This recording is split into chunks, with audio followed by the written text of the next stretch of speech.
please remember to leave a like, a comment, share the video about, and if you haven't already, subscribe. Thank you.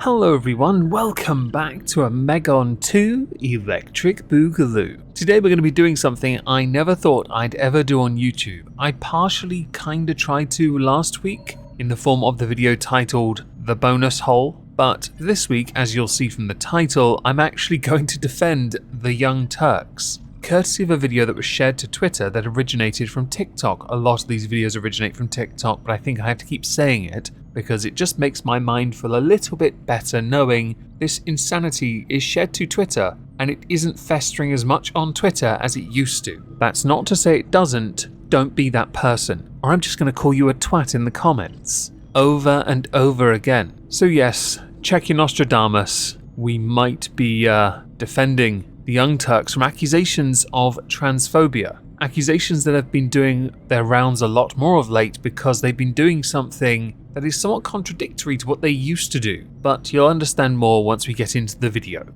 Hey guys, I wanted to go on here and talk about something that's been bothering me for the past couple days. Since you've put the title at the top so you have a thumbnail, I think we all know where this is going. I feel like at this point, the word transphobia has lost virtually all its meaning and is now used as a way to try and justify a mass leaving, cancellation, all that jazz, right? Instead of what it was meant to mean, which has since been eroded at or misused entirely cause earlier mentioned remarks. And that is the Young Turks and Anna and Jenks transition to transphobia.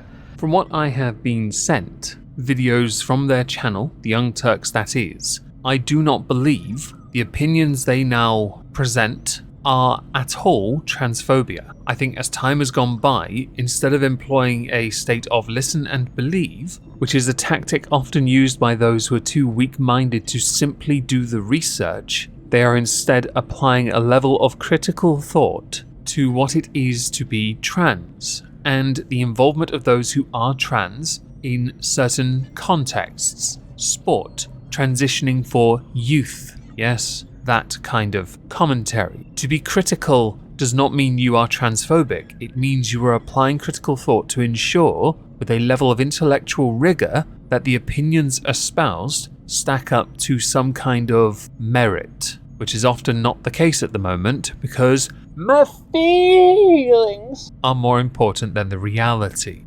For those of you who don't know, TYT is a news/opinion network on YouTube that purports itself to be the home of progressives. Which is true. They have for many years, regardless of who the president is, although they do get more views when a certain type of president is in office. They have espoused more left-leaning, certainly quite far left-leaning during the time of Trump, political ideals. But as is often the case, even those ideals start to get eroded at, and the Overton window shifts. They become less far left as time goes by, and more bonkers ideas are presented as being the new far left.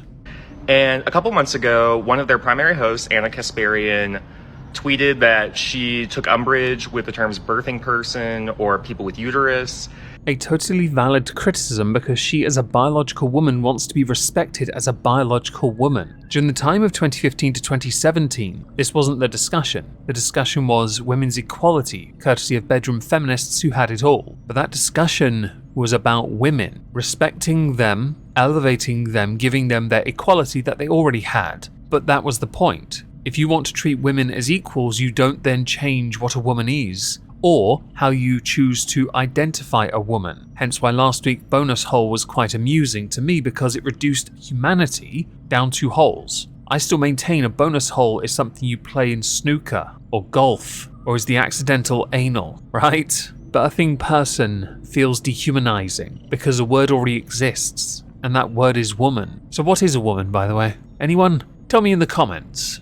And there was a lot of backlash. People were, including people from within their own company and their, supposed friends, tried to call them in and educate them. That's a cute way of saying, oi, bitch, to Anna, of course. You need to toe the line and accept that what you say you are, a woman, can mean many different things now. It is an umbrella term, And you, because you're biological, are a birthing person, no longer a woman. You're not allowed to identify as such. How condescending, how insulting. If someone takes umbrage with this, it is not transphobic. It is a way of saying, look, I'm a woman. That's not to say you're not a woman because you're trans, but you need to stop finding other labels to give me or identify me as, or use in other contexts like medical fields. Some people are trying to do it in that respect, or government buildings, to try and water down what it means to be me, a woman, a biological woman. And this is, by the way, it's Anna Kasparian, not me. I'm just a bloke. Shut up. And they doubled and tripled down, got mad, blamed the trans rights activists, act like we're irrational. Why do I get the feeling over the course of this video you're going to prove that point correct? Oh, and since we know you're going to say they're wrong for doubling and tripling down, just want to put it out there, already from a place of arrogance. A fascinating angle, isn't it? And now they are starting to definitely turn on the trans community. They are attacking trans athletes in sports all the time. They're not attacking trans athletes. They're saying that trans athletes shouldn't be in the same category as a biological woman because, for the most part, biological women cannot compete against a trans woman who retains, holds, and has significant advantages over biological women. That's not to say they're indestructible in this category. Don't try me, or invincible if you prefer that word. The disparity is obvious. Therefore, as more science has come to the forefront and people are finally starting to realize this can't carry on, sports have had to make vast changes. Because it turns out, if being a science denier is the cool, progressive value, then it makes you look like something else. But you need a horseshoe for it to make more sense. And, a lot of people on Twitter were surprised by this, and I'm not. For a long time, they tried to talk the talk on being allies, but you could tell from watching that they never bothered to educate themselves or do their own research. Well, that's typical of journalism, to not do their own research. In this particular field, though, you don't have to do the research too much because the science took years to actually be studied, analysed, and presented. Enough so that athletics governing bodies said, if you've gone through male puberty, you cannot compete in these categories. You are too strong, too fast, and retain certain reflex advantages. Your lung capacity is significant. These are vitally important, by the way. So they have educated themselves, but not in the way you want it. Apparently, you wanted them to research from the highly credited Don't Hurt My Fifi's Hugbox.net on the science of transitioning, on the stories they were talking about. They never had a full-time trans host on the network. Because someone being trans is 100% the authority then, aren't they? But it's also about inclusivity and diversity. Okay, that's how we're doing it. Don't try me. We both know that's true. An appeal to authority fallacy, which is what often happens when you have someone just because they're trans acting as if they're the authority, the scientific and the moral one at that, the intellectual superior, oh wow, doesn't change the fact that the science is there. And you use the word science with no level of irony. And that's the thing, trans issues are in the news every single day in America. That's just not responsible journalism. Trans issues are in the news in a number of countries every single day. The athletics one is front and center. During Pride Month, it certainly got a lot of attention. So did other things concerning children for that matter, which also raised the trans issue with those who think it's okay to transition a child. It is not okay to transition a child, by the way. That does not make me transphobic. If you think it does, you are a colossal snakehead, and you know it. You're also, if you're a parent and you've done that, a terrible parent who should be arrested and locked up. You should have someone who knows what the fuck they're talking about. And they never did. This is still an appeal to authority fallacy, and does not mean they will be correct on the issue just because they're trans. You do realize that, right? You earlier mentioned they didn't bother to educate themselves, but then also say, without a trans person present, they're being disingenuous or incorrect. So basically, they can't get it right from the offset. You do realize how moronic this is, right? Are you dribbling? Because you must be if you believe this is the case. I don't know if these are their actual beliefs. I think really what happened is it's their inflated egos. I think they could not handle not being seen as these cisgender wonderful ally saviors and being called out by trans people. They're like, how dare you? I mean, a certain argument could be made they are grifters. On the face of it, yes, 100% that could be the case. However, in this, upon seeing Anna Kasparian talk to Stitch and Adam, I'm more inclined to believe, no, she just draws a line at certain issues. When it comes to what a woman is, she has a view, a perspective, an opinion, and many are getting quite angry that she has this one because it doesn't fall in line. The collective is not always going to agree with each other. If you think it should, that tells me more about how weak and fickle you are, that you must always be treated to a very high standard and never ever denigrated or critically thought of than it does anything else. You know, they've been on the show, they've been calling us idiots, saying that we're selfish and holding back the LGBT community and trying to tell us the way that's right to protest or what's politically expedient.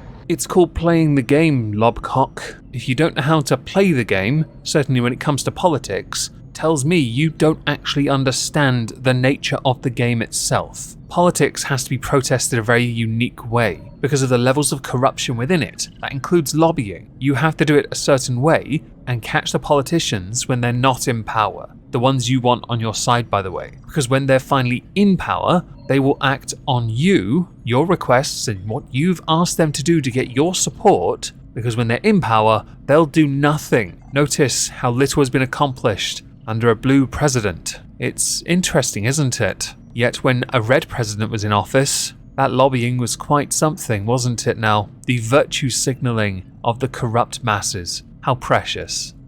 You know, they can't handle a minority standing up to them and being like, hey, you're not actually supporting us. Do you think that has anything to do with you being a minority? Does it have anything to do with the fact that your voices don't matter to them? Do you think it's because they need to appeal to a wider range of peoples? Or do you think it's because there are issues that need to be addressed? Those issues are front and center because they are very polarizing and also interesting. After all, it is a business, and if all they do is kowtow to a minority within a community, they will accomplish nothing and they will not prosper. There is a business aspect to this. You really don't understand the game, do you? You must be dribbling. You have to be at this point. You know, and so they were milking this drama because I guess, you know, their little cat fight with Jimmy Dore, like, I guess they were just tired of milking that drama, so they gotta find some new thing to make themselves out to be victims with, which Jimmy Dore does suck. They were right on that one. So I was right, it was a business decision to continue talking about something that got more people to go and click on their content. I mentioned that there's an ebb and flow on YouTube. With the Young Turks, I noticed whenever they had a blue president, their views went down. During the time of Trump, their views went right up because they were the counter to the running president. It made sense since they were doing a lot of political commentary. Disingenuous, but that's what they were doing. I couldn't care less about the Jimmy Dore stuff. I really don't, so I'm not going to offer an opinion on that. But if something pops up and you can milk it for additional money or for attention, growth, prosperity, you're going to do it. Does that mean they're transphobic? No. It means they're talking about something that needs to be talked about on their channel, that is. But it's just exhausting, you know, just call trans women men in dresses and be done with it, because you're not fooling anybody. You don't support us. You do realize it is possible to support somebody who is trans without having to denigrate them at the same time, but also be able to be critical about aspects of what it means to be trans that you may not agree with, right? I've been accused of being transphobic on Twitter by a number of idiots, because they're idiots who like to use thought-terminating cliché to simply pigeonhole me and move on, because why apply critical thought? That lack of mental thought, that lack of critical thought, that lack of cognitive thought tells me you are operating with an IQ much lower than what you think it is. Because discussion and disagreement are fundamental. If you don't get that, you can see yourself out, quite frankly. If you can agree to disagree, or disagree and still talk, that's called progress. And you know, one of their own hosts, Benny Carollo, who is actually has a degree in biology. She's a trans woman. She tried, talking to Cenk and, giving him, papers to read and, trying to educate him on trans issues. And he laughed at her, did not take her seriously. And, they're on there and they know nothing about how hormone replacement therapy affects secondary and tertiary sexual characteristics. It also, if applied to children young enough, completely stunts their growth. There's some science to back that up, and I'd love to know more about the papers, but I would say for the sake of it, I know nothing of this lady you've mentioned, this biologist, but as someone that did chemistry, I laugh at her because biology's a fake degree. If you're a science person, you'll get that. We all look down on each other. Biology's right at the bottom. Good to know, right? But it is also, on the face of it, quite fascinating. You have someone that has a degree in biology, an authority apparently on biology, not a specified biology, but just biology in general. Okay, that could mean they just play with yeast, okay? Giving you papers to do your research. But we already have the counter to most of it publicly available. And we have physical evidence in the form of sports being competed in that would say, hang on here, this inclusivity thing doesn't quite stack up when people are annihilating all these records. Acting on feelings instead of reality is not actually creating equality. And on top of that, they said even if trans people don't have an advantage in sports, that it's a losing political issue and we should give up on it. And I'm sorry, but human rights aren't something you give up just because it's expedient for you. I tend to think, since we now know there's an advantage, a huge advantage, it would be expedient to remove trans women from the category of women. Either have an open category or don't have a category at all. I used to say there should be trans categories. Then there'll be a non-binary category as well. It'll be fascinating to see this all unfold, but now I just think, no, fuck it. You can have an open category. Like it or lump it, get over yourselves. You cannot put yourselves in with biological women because the difference is reality. An immutable fact brought on by the one thing you can't lie about, genetics. If this is, by the way, the end of your video, all the points you've made against the Young Turks are essentially, if you can't agree with me, then you don't respect me. My feelings are priority. I swear I could turn that into a song, couldn't I? I hate the fact that I've defended the Young Turks, but I can at least cross it off a bucket list and never have to do it again. But there's still a chance I might have to. You never know, right? See you later, folks.